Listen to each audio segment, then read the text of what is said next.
Hola, ¿qué tal? Paz y bien. Les habla el padre Rubén Francisco Bellante. Es una alegría encontrarme nuevamente con ustedes para seguir desandando este camino hacia horizontes más plenos, horizontes de plenitud. Y justamente en el último programa habíamos hablado de dar un paso en la etapa, o sea, subir una etapa más, y dijimos llegar a la cuarta etapa, que llamaremos etapa de simplicidad o madurez. Entonces, cuarta etapa de simplicidad o madurez. Preguntémonos quiénes llegan hasta esta etapa. Suelen ser personas que han podido y han querido dar pasos importantes en sus vidas. Me refiero a los pasos que ya hemos explicado. Y hay dos tipos de personas que han dado estos pasos importantes. Podríamos llamar a los primeros del primer grupo, digamos, aquellos que han subido por una escalera. ¿A quiénes me refiero específicamente? Me refiero a una persona que ha podido crecer en alguna comunidad o un movimiento religioso, ya sea laico o consagrado, que ha crecido en una ONG, en una organización civil, que ha perseverado en el servicio, en la entrega, en la solidaridad. También alguien que ha podido crecer y escalar en la escala empresarial, justamente, ostentar alguna gerencia, algún cargo de responsabilidad. También alguien que mantuvo una relación estable matrimonial o de amistades, por supuesto con sus altibajos, pero que lo ha mantenido. Alguien que mantiene cierto dominio sobre sus pasiones, sobre todo las negativas. También alguien que ha perseverado en un gimnasio o las dietas o en un hábito de comida saludable, ¿no? Y de estilos saludables de vida. También una persona que ha logrado diagramar sus vacaciones sin angustias, sin ansiedades. Alguien que ha podido finalizar una sólida carrera profesional o que ha alcanzado alguna de las metas que se ha propuesto. Pero también podríamos decir en otro grupo que son individuos que inventaron una escalera. A ver, ¿qué quiero decir?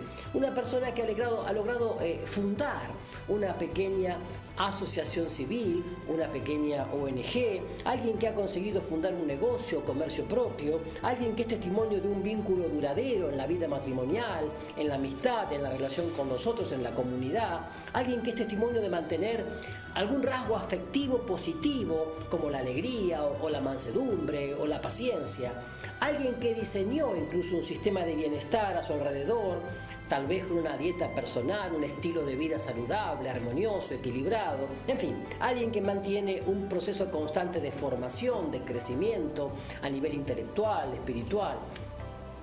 Estas personas podemos decir que han crecido, han dado ese paso, han podido y han querido dar ese paso. Me parece importante que nos demos cuenta que esto, sin embargo, es todavía estar casi a mitad de camino. Sí, a mitad de camino de esos horizontes plenos de los cuales hablamos. Nunca hay que decir llegué, porque en realidad nunca hemos llegado del todo. Entonces, para dar un nuevo paso se necesita siempre transformarse de ser una persona que demanda o aprovecha oportunidades hacia una persona que genera o engendra oportunidades para otros. Aquí está el secreto entonces de los pasos a dar. Y me parece que en este punto son pocos los que se animan a arriesgarse y a aceptar los desafíos de generar oportunidades para otros dando pasos concretos, ¿no? Que eso en el fondo sería vivir para otros. Me parece que el problema está que no siempre se ve en esto un camino a seguir. Porque el proceso es doloroso, a veces hay que saber vaciarse de uno mismo, vaciarse de falsas seguridades y aceptar dar ese paso resolviendo el mayor obstáculo, que es el temor, el miedo, el egoísmo, la indiferencia, la apatía. Y les quiero poner un ejemplo de esto, un ejemplo que podríamos llamar el capo familia. ¿A qué me refiero? Bueno, me refiero a un hombre, vamos a ponerle un nombre, Juan. Juan, que tiene un comercio en la calle principal de una ciudad importante y es el eje donde gira toda la dinámica familiar. Juan, entonces, sus hijos, su esposa, sus nietos, nueras, yernos, algún primo también, algún hermano, hermana, todo giran en torno a él y viven de ese negocio. Pero Juan es el dueño de la empresa, es el que maneja la empresa, es el que amasó la empresa, es el que conoce la empresa, es el responsable de la empresa. Pero claro, así fue desde el principio. Él generó la empresa, la amasó, la hizo crecer. Pero claro, Juan sigue siendo, después de ya bastantes años, sigue siendo el encargado de abrir el negocio, el encargado de cerrar el negocio, el encargado de la caja, el encargado de las compras de mercadería, del pago a proveedores, es el encargado de la selección del personal, es el encargado de distribuir horarios y de trabajo a cada uno, planillas, de hacer balances mensuales, de ir al banco, de atender los clientes más importantes, en fin, la palabra delegar en el diccionario de Juan no existe. No existe la palabra delegar.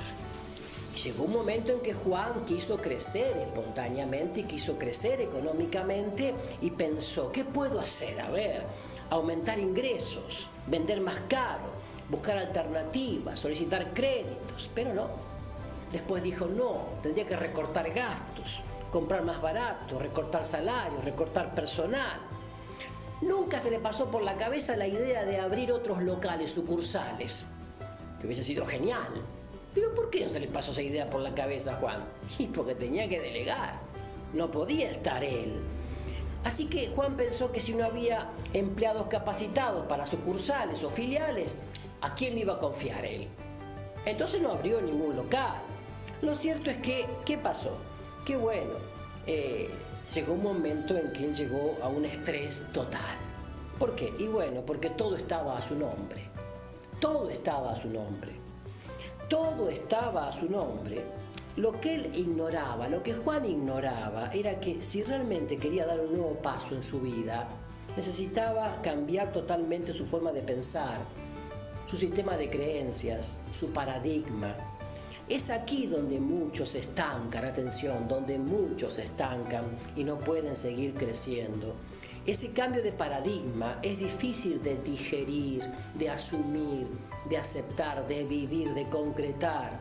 Porque una pregunta que surge es, bueno, pero ¿para qué más? Estoy bien donde estoy. ¿Para qué más? Estoy bien. ¿Para qué más? Y bueno, justamente alguien que pudo haber llegado a las cumbres de estos argumentos para detenerse, podría decir, para crecer más en lo económico o en lo laboral tendré que dedicarle más tiempo y esfuerzo y realmente no quiero.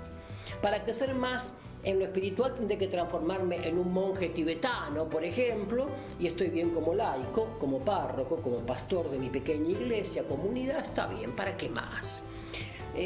Querer más puede significar que soy malvadamente ambicioso, yo quiero ser de bajo perfil, humilde, así que me conformo con lo que tengo, ¿para qué más? Crecer más significaría comprar nuevos problemas y conflictos, ¿y para qué más? Y mejor aún, mejorar mi cuerpo, hacer dieta, estar más saludable. Sí, podría ser también una señal de hedonismo, de vida cómoda. Así que el hedonismo a ultranza es la búsqueda del placer como un fin último y carente de moral. El narcisismo, por su lado, es el enamoramiento de sí mismo hasta niveles enfermizos de egocentrismo y vanidad, que esto es muy típico hoy, pero sin llegar a ninguno de esos extremos podemos cuidar nuestro cuerpo y la salud.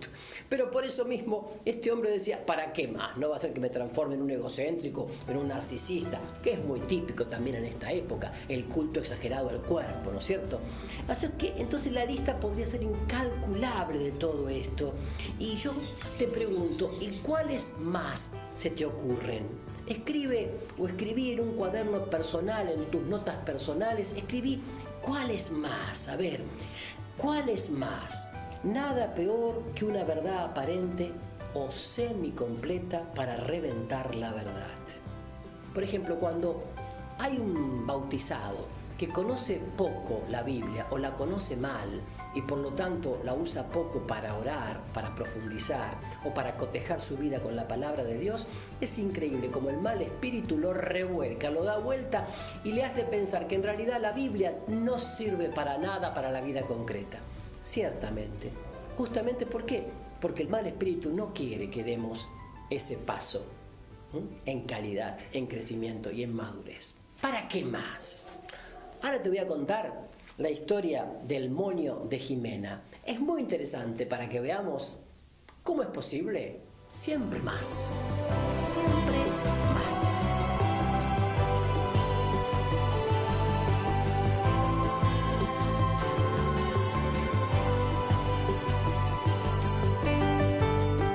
Te decía entonces hablar un poquito de este testimonio que podríamos titularlo El moño de Jimena. Resulta que empecemos con esta idea, ¿no?, de un calor y un vapor que viene de la cocina de un departamento, dos ambientes, en un barrio acomodado de la ciudad de Buenos Aires, donde sale un terrible olor a papa frita, porque Jimena está cocinando papas fritas, porque está por llegar su esposo, y bueno, para que coma él y sus dos hijos. Y entonces su esposo, que es un ejecutivo acomodado, está por llegar. Y mientras Jimena está cocinando las papas fritas, después de varios años de matrimonio, se siente feliz con su esposo, pero recuerda siempre, claro, esto, ¿no?, que su esposo pertenece a otra categoría social. Ella era una chica muy buena, una chica que vino a la ciudad desde un pueblo del interior, que vino a estudiar a la universidad, a la ciudad, y su esposo pertenecía ya a la ciudad, una clase media alta, acomodada. Y Jimena siempre recuerda lo que le costó poder ser aceptada en la familia de su esposo, aunque ella está convencida de que su esposo la eligió y la ama así como es, ¿no?, sencilla, simple, llana, transparente. Pero recuerda siempre, por ejemplo, la anécdota de su casamiento, cuando, claro, estaba toda la familia del marido, del novio, estaban todos en los detalles de la fiesta, de allá, de acá, que esto, que lo otro, que los invitados, y ella, bueno, la familia de ella, no sé, sacó créditos, se endeudó con tal de poder destacarse, aunque más no sea, en el vestido de la novia. O sea, que el vestido de la novia sea espectacular para, bueno, impresionar a la familia del novio. Y efectivamente, la familia gastó un dineral en el vestido de la novia. Pero claro, para gente que estaba acostumbrada a cierta estética, el vestido de la novia sí era muy llamativo, pero para el novio era demasiado brillante, brillaba mucho. Y para los demás familiares del novio, la verdad que cuando ella entró a la iglesia, todos miraron el exagerado moño que tenía ese vestido, que colgaba hacia los costados. Y entonces hay el cuchicheo de que vos fijate el moño que tiene esta, que esto, que lo otro. Y en ese momento que estaba divagando Jimena en estos pensamientos, una gota de aceite hirviendo del sartén de papa frita le saltó en el brazo y se volvió en sí, se acordó que estaba haciendo papas fritas. Y en ese momento entra su marido y ella corre a abrazarlo, a besarlo, y él que le dice: ay, qué olor espantoso papa frita que tenés, amor mío, y ella que se queda en las últimas dos palabras, amor mío, y no tiene en cuenta las otras, ¿no? Y que trata de poner lo mejor que tiene ella como esposa, como madre, porque también ella trabajaba fuera de la casa, era catequista en un colegio parroquial no lejos de su domicilio. Y entonces, bueno, un día que habían salido, ¿no es cierto?, a comer en la casa de un pariente del novio, ella vio que las otras mujeres estaban elegantes, maquilladas, y ella se sentía así como estaba feliz, o sea, sin demasiado maquillaje. Y el marido reconocía que realmente ella, con sus 30 y pico de años, se veía ahora más bella, más fresca, ¿cómo decir?, más ingenua que cuando tenía 18 y él la había conocido, ¿no? Sin embargo, es como que a esta altura el marido, ya de 37 años, quería para el matrimonio algo más. La amaba enormemente a ella, pero ella esperaba algo más. Y esa ocasión de esa fiesta en una casa de parientes del novio, o del marido ya, vino bien porque no sé qué, el marido hizo un comentario de la elegancia que tenían las mujeres de ahí, con sus vestidos, sus peinados, su maquillaje, y lo simple y sencillo que estaba su mujer. Entonces ella, que nunca se había animado, se animó en el viaje de vuelta en el auto y le dijo: mi amor, ¿qué pasa? ¿Ya no te gusto? ¿Ya no me amás? ¿Ya no...? Y entonces él también se animó y le dijo: mira, yo te amo con todo el alma, sos lo mejor que me ha pasado en mi vida, pero ¿sabes qué? Yo quisiera en este momento de nuestro matrimonio darle un condimento más, dar un paso más.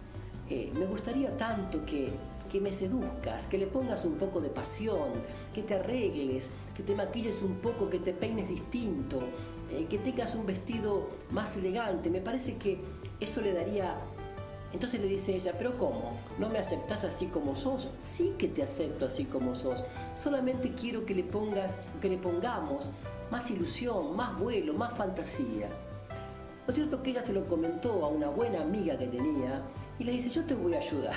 Lo que hizo esta amiga en poco tiempo es producir un cambio, sin cambiar la esencia, atención, de lo que esta mujer era, pero le produjo un cambio también estético, que en el peinado, en el vestido, y el marido quedó realmente maravillado. Y eso ayudó mucho al matrimonio, realmente ayudó mucho al matrimonio, a la familia, porque ella se dio cuenta, atención a esto, se dio cuenta que ella era una muy buena mujer, una muy buena católica, convencida de su fe, pero que también podía poner algo más para seducir, para sorprender cada día a su esposo. Bueno, es esto lo que intentamos decir cuando hablamos de algo más, del moño de Jimena, algo más, algo más, algo más. Y pocos tienen el coraje de producir tamaño viraje en sus vidas, pocos, ya sea en la vida matrimonial, en la vida laboral, en la vida afectiva, en la vida de relaciones interpersonales y en la vida espiritual. Muchos se quedan en la meseta, muchos se quedan en el establishment, muchos se quedan allí en el statu quo, muchos se quedan en eso que parece seguro, que parece como cómodo. Y esto me parece muy importante para entender este paso y esta etapa de la cual estamos hablando. Y te pongo otro ejemplo más, que lo podríamos titular De cura a monaguillo.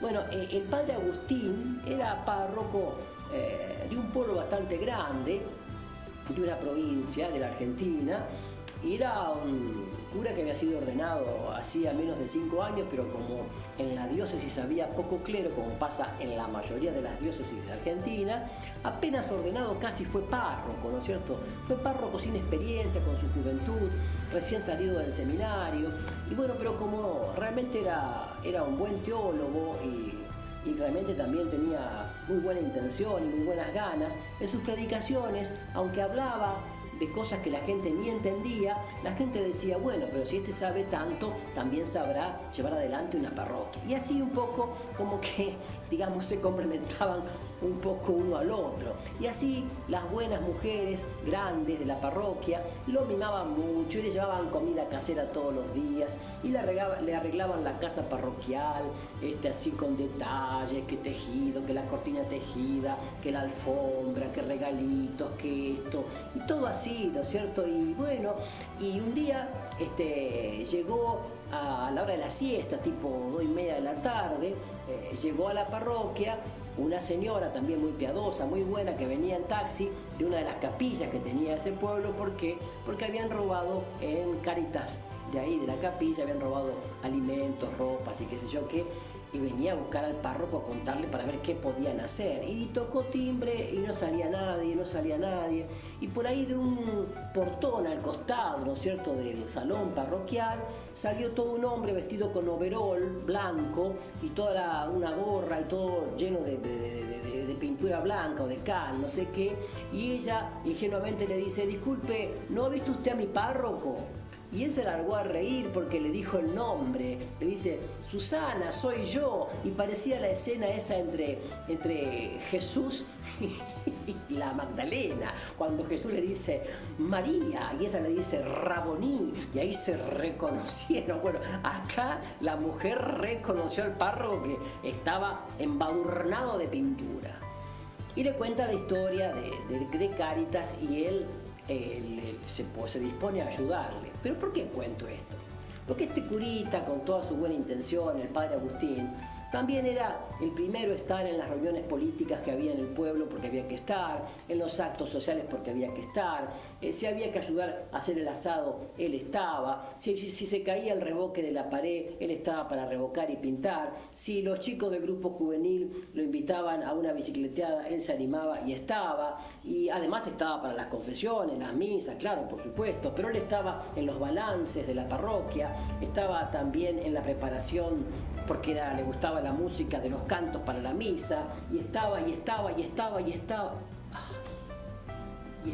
tanto en todo, que no estaba en lo que él tenía que estar. Y sobre todo, no estaba delante del maestro. No sé si me explico. ¿Qué le faltaba al padre Agustín? Buena intención tenía, a no dudarlo. Ganas también, a no dudarlo. Pero le faltaba el otro paso. El paso superador, dar un paso más. Y el paso más es que él tenía que dedicarse a lo suyo, que la hiperactividad lo estaba matando, que ser mayor servidor y ser buen pastor no significa ser un hiperactivo y estar en todo, porque hay mucha gente que puede hacer esas cosas sin que esté el sacerdote detrás.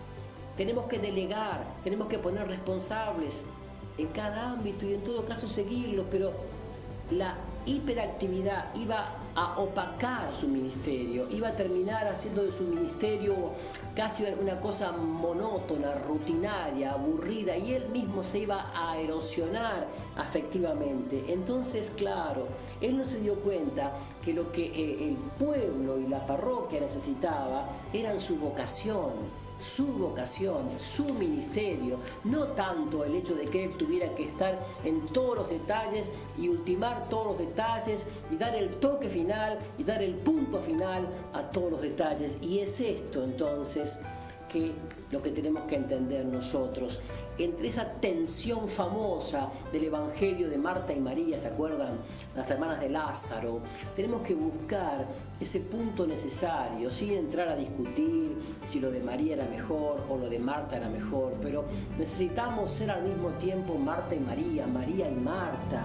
Es decir, lo suficientemente humildes para estar a los pies del Maestro y lo suficientemente apasionados para salir con entusiasmo y arremeter al mundo. Esto es muy importante para que realmente demos ese paso sin miedos y sin quedarnos atrapados en la hiperactividad, en el aturdimiento, porque muchas veces esa hiperactividad está escondiendo un deseo de aturdirse, de alienarse, de evadirse, es decir, de no estar escuchando la voz del Espíritu Santo que nos está reclamando un paso superador, un paso en madurez, un paso más. Hacia ese paso vamos. Paz y bien.